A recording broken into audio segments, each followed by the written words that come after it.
Hello, Shri Swami Samarth सगळ्यांना। आज इथे मी माझ्या चॅनलवर तुम्हाला उपवासाचे शेंगदाणा लाडू रेसिपी शेअर करते आहे। ही अगदी सोपी आणि इझी झटपट होणारी रेसिपी आहे।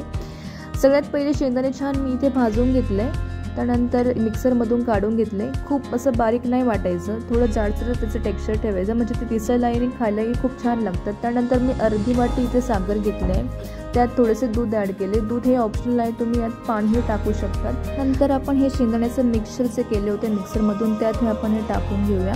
त्यानंतर थोडासा कलर याचा चेंज होईपर्यंत आपण ते परतवायचं आहे छान। त्यानंतर आपण 2 मोठे चमचे त्यात तूप टाकायचे, तुपाने चव छान लागते। नंतर ते आपण एका ताटात ओतून ओके, ताटात नाही तर मग पसरत भांड्यात असे ओतून घ्यायचे, म्हणजे थोडंसं हलकं ते थंड होईल। त्यानंतर छान असे त्याचे लाडू वाळून घ्यायचे आपण।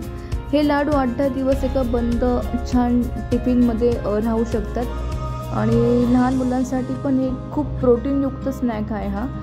आणि आपण पण एक सकाळी ब्रेकफास्टसाठी दुधासोबत एक लाडू ट्राय केला तर खूपच छान होईल। खूप प्रोटीनयुक्त आहे हा, नक्की करून बघा। आजसाठी एवढंच, तोपर्यंत बाय बाय।